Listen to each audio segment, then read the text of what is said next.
श्रीमद श्री वासुदेवानंद सरस्वती विरचित श्री दत्तमहात्म्य अध्याय 27. अध्यायाला सुरुवात करूयात. गुरुवारी दीपकाला म्हणाले, कुबलियाश्व पित्याला भेटला तेव्हा तेथे जो दुःखद प्रसंग घडला तो मुलाला कसा काय सांगावा हा मोठा प्रश्न त्याला पडला.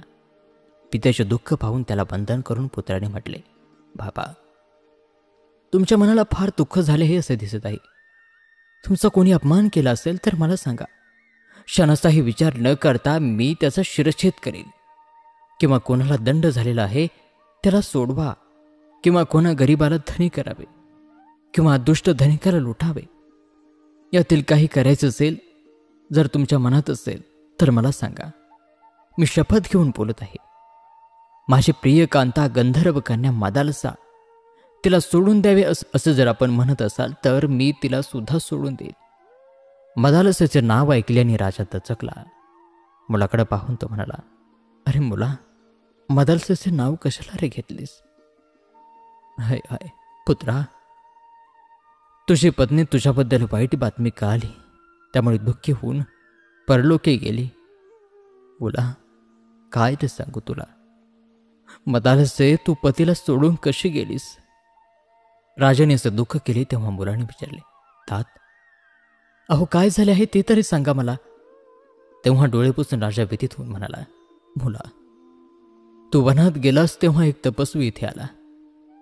तो मोठा जटाभार असलेला मुनी. रडत रडत त्याने तुझी कंठी माझ्या पुढे ठेवली आणि वाईट व्रत सांगितले. ते व्रत ऐकून त्या गंधर्व कन्येने तुझ्या कंठीसह स्वतःला अग्नीत जाळून घेतले. हा मोठा अनर्थ झाला. माझी सून व्यर्थ गेली रे. कोण मुनी कशासाठी येथे आला होता तेच मला समजत नाही. राजपुत्र म्हणाला, तात, मी एकटाच वनात गेलो असता इथे एक आश्रम पाहिला. त्या आश्रमात एक मुनी राहत होता. त्याने दक्षिणा म्हणून माझी कंठी मागितली. त्याची कपट मी ओळखली नाही. मी कंठी त्याला दिली. आता माझ्या लक्षात आले, त्या मुनीनेच हा अनर्थ केला. ज्या तालकीतू दैत्याची मी पूर्वीपेक्षा केली तोच तो दैत्य. पराक्रमी पुरुषांनी शत्रूचा पूर्ण नाश करावा हेच विशेष आणि योग्य होय. कर्ज बाकी ठेवू नये, अग्नीचा निखारा शिल्लक ठेवू नये, तसाच शत्रू सुद्धा जिवंत ठेवू नये. हे वचन किती सत्य आहे ते मला आज समजले. माझी प्रिय पत्नी जळाली. मला विरह शांत होत नाही. मी आता तिच्या ऋणातून मुक्त होण्यासाठी यापुढे अन्य कोणत्याही स्त्रीला भोगणार नाही असा मी आज संकल्प करतो. त्याने असा निश्चय केला आणि तो नगर सोडून अरण्यामध्ये जाऊन राहिला. अश्वतर नावाच्या नागाचे पुत्र तेथे फिरत फिरत आले. ते वानप्रस्थे दिसत होते. राजपुत्राने त्यांना नमस्कार केला. ते त्याला म्हणाले, आम्ही येथे क्रीडा करण्यासाठी आलो आहोत. तू सत्वगुणी दिसतोस. आम्ही तुझ्याशी मैत्री करू इच्छितो. त्यांना राजपुत्र म्हणाला, तुमचे दर्शन घेऊन मीच धन्य झालो आहे. जर आमच्याबरोबर सख्य कराल तर आमचे सर्व कुळ उद्धारेल, यात नवल काय? साधूंची कृपादृष्टी झाली तर पापांची होळी होतेच. मग तापाची वार्ता कशी राहील? मोक्षाची सुद्धा गरज वाटणार नाही. मग ते नागपुत्र त्याचे मित्र झाले. त्या जागी ते नेहमी येऊ लागले. यथेच्छ क्रीडा करूनच सूर्यास्ताच्या वेळी ते परत जाऊ लागले. ते बुद्धीने बृहस्पती समान होते. पराक्रमात इंद्रा समान होते. रूपाने मदना समान होते. राजपुत्र त्यांना प्रिय झाला. त्यांना तपस्वी मानून राजपुत्र नित्य त्यांच्या संगतीत रमला. त्याला त्यांच्यापासून चैन पडत नसे. एके दिवशी राजपुत्राचे डोळे लाल झालेले आहेत असे पाहून प्रेमाने त्याची मस्करी करीत ते त्याला म्हणाले, रात्री वहिनीने तुम्हाला जागरण घडविले वाटते. त्यांचे ते थट्टेचे बोलणे ऐकून राजपुत्राला वाईट वाटले. तो म्हणाला, तुम्ही हा विषय सोडून दुसरी कसलीही चेष्टा मस्करी करावी. तेव्हा नागपुत्रांनाही वाईट वाटले. ते म्हणाले, काय कथा घडली ती तरी आम्हाला सांग. जे दुःख झालेले असेल त्याचा भाग मित्र वाटून घेतात. त्यामुळे दुःख हलके होते, शोक कमी होतो. तेव्हा राजपुत्राने त्यांना मदालसेच्या निधनाची सारी गोष्ट सांगितली. तेव्हा नागपुत्र व्यथित झाले आणि आपल्या घरी गेले. मित्राचे दुःख आठवून तेही दुःखी झाले. ते एकांतात मुकाट्याने उपाशी राहिले. त्यांची मुखे म्लान झाली. ते पाहून त्यांचा पिता त्यांना म्हणाला, काय झाले? तुमच्या मनाला कोणी दुःख दिले? तेव्हा नागपुत्र पित्याला म्हणाले, सोमवंशात शत्रुजित नावाचा एक राजा आहे. त्याचा पुत्र कुबलियाश्व, तो आमचा मित्र आहे. त्याला फार मोठे दुःख झाले आहे म्हणून आम्हीही दुःखी झालो आहोत. नाग म्हणाला, त्याला कसले दुःख झाले ते जर मला सांगाल तर त्यावर काहीतरी उपाय मला करता येईल. मित्राने मित्रावरती अवश्य उपकार करावा, म्हणून त्याचे दुःख मला कळाले तर त्याचा परिहार करण्याचा मी प्रयत्न करेन. नागाचे हे वचन ऐकून त्याचे पुत्र म्हणाले, मदालसा नावाची त्याची एक पत्नी होती. ती गंधर्व कन्या होती. जगात तिच्या समान अन्य कोणीही योगीजनांनाही आदरणीय वाटेल अशी सुंदर आणि सद्गुणी स्त्री नव्हती. तो राजपुत्र वनात गेला त्यावेळेस एक कपटी दैत्य तिच्याकडे गेला आणि तुझा पती वनात मरण पावला असे त्याने तिला सांगितले. ते ऐकताच तिने दुःख वेगाने व्याकुळ होऊन स्वतःला चितेवरती जाळून घेतले. त्याने ते कळताच अशी प्रतिज्ञा केली की आता दुसऱ्या कोणत्याही स्त्रीशी त्याला संबंध ठेवायचा नाही. त्याचे दुःख आम्हाला सुचवेना. आत्मा सर्व इंद्रियांचे मूळस्थान आहे. त्याला इंद्रिय भोगाने तृप्तता येते, नाहीतर दुःख होते. पण त्याचे दुःख दूर करणे आम्हाला शक्य नाही. नाग म्हणाला, मी प्रयत्न करून तुमच्या मित्राचे मन प्रसन्न करीन. त्याने पुत्रांजवळ आपला बेत बोलून दाखविला आणि तो अश्वतर नाग कंबल नामक दुसऱ्या नागाला घेऊन हिमालयामध्ये गेला. तो तप करू लागला. प्लक्षावरण नावाच्या तीर्थामध्ये जाऊन तेथे आसन घालून प्राणायाम करून तो अनुष्ठान करू लागला. त्याने निराहार राहून देवी सरस्वतीचे ध्यान सुरू केले. तो म्हणाला, हे देवी, माझी स्तवनरूपी सेवा लहान मुलाच्या बोबड्या बोलाप्रमाणे तू स्वीकार कर.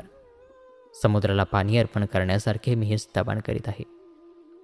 तू मला जशी स्फूर्ती देशील तसे मी तुझी स्तुती करीन. तू सरस्वती आहेस, भारती आहेस. हे जग म्हणजे तुझे शरीर आहे. मग मी तुझ्यापेक्षा वेगळा कसा असेल? पाण्यावरती जसे बुडबुडे दिसतात तसे तुझ्या रूपावरती जीव भासतात आणि जीव आणि ईश्वर हा भेद उपाधीच्या युगाने तुझ्या ठाई असतो. ओंकार हे तुझे रूप आहे. तू 3 गुणांची स्वामिनी आहेस.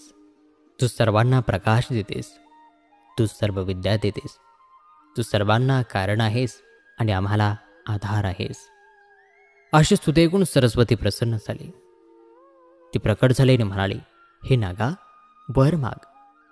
नागाने डोळे उघडून समोर पाहिले. तो हंसावरती बसून वीणा आणि माला धारण केलेली चतुर्भुज रूपातील देवी त्यांना दिसली. ती श्वेत वस्त्र नेसली. तिचा वर्ण गोरा होता. तशी ती सरस्वती देवी नागाने पाहिली. तिला वंदन करून नाग म्हणाला, तू प्रसन्न झाली आहेस, वरदान देत आहेस तर मला गायन शक्ती दे. मला आणि कंबल नामक नागाला गायन विद्या दे.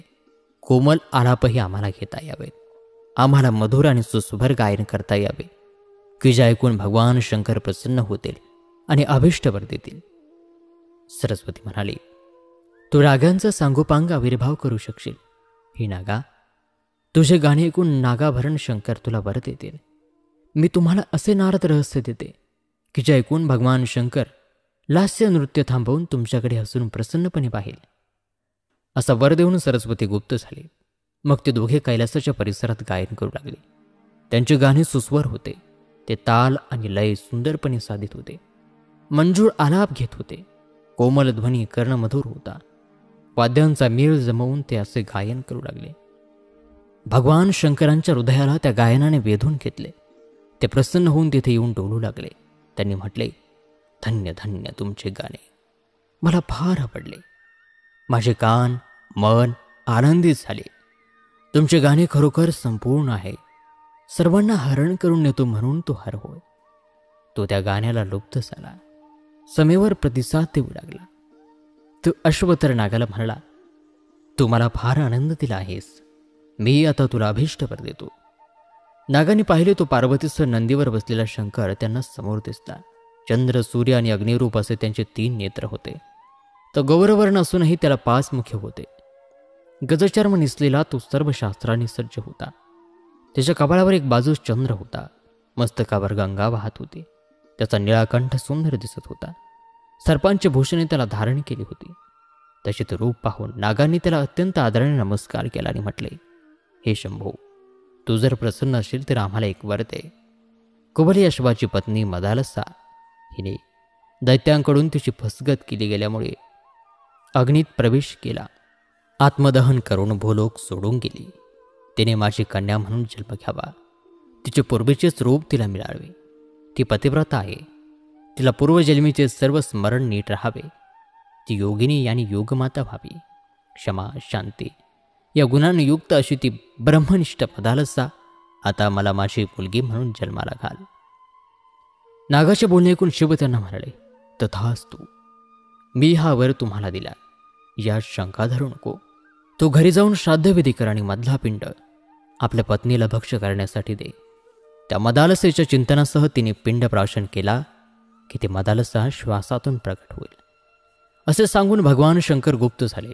दोन्ही नाग लगेचच रसातळाला गेले. स्वतःच्या पुरीत जाऊन अश्वत्तर नागाने श्राद्धविधी करून आपल्या पत्नीला मध्यम पिंड खायला दिला. नागपत्नी मदालसेचे जे रूपवर्णन ऐकले होते त्याप्रमाणे श्रवण करून पिंडभक्षण केला. पिंडभक्षण केल्यावरती तिचा श्वास जोरात सुरू झाला. नाकावाटे एक गोळा बाहेर पडला. तो गोळा तेजस्वी दिसत होता. त्या ठिकाणी शरीराचा भाग तयार होऊ लागला. मग मदालसेसारखे रूप त्या गोळ्याला दिसू लागले. अंगठ्या एवढा तो गोळा प्रथम लहान दिसत होता, पण क्षणोक्षणी तो वाढू लागला. तो मदालसेसारखा दिसू लागला. तोच वर्ण, तोच आवाज, तेच रूप, तीच पूर्वस्मृती येऊन मदालसा प्रकट झाली. देहदहन केल्याचे मात्र तिला स्मरण राहिले नव्हते. आपल्या पतीचे मरण आठवून ते दुःखाने पाय आपटू लागले. ते म्हणू लागले, माझे प्राणनाथ, मला का सोडून गेले? मी आपल्या चरणांवरती डोके ठेवले. तुम्ही शीघ्र येऊन मला आपले दर्शन द्या, नाहीतर मी अग्नीत प्रवेश करीन. असा विलाप करीत अग्निप्रवेश करेन असे म्हणत मदालसा उठले. नागफार चकित झाला. हिला देहदहन केल्याची आठवण नाही म्हणून ही सहगमन करण्यास उत्सुक झाली आहे. आणि असं म्हणून स्वतःचे समाधान करून त्याने तिला काळजीपूर्वक अंतपुरात नेऊन सुरक्षित ठेवले. आणि श्रोतो, याचबरोबर श्रीमद श्री वासुदेवानंद सरस्वती विरचित श्री दत्त महात्म्य या ग्रंथातील 27वा अध्याय या ठिकाणी समाप्त होत आहे. कथेचा उर्वरित भाग पुढील अध्यायात. तोपर्यंत नमस्कार, धन्यवाद. श्री गुरुदेव दत्त.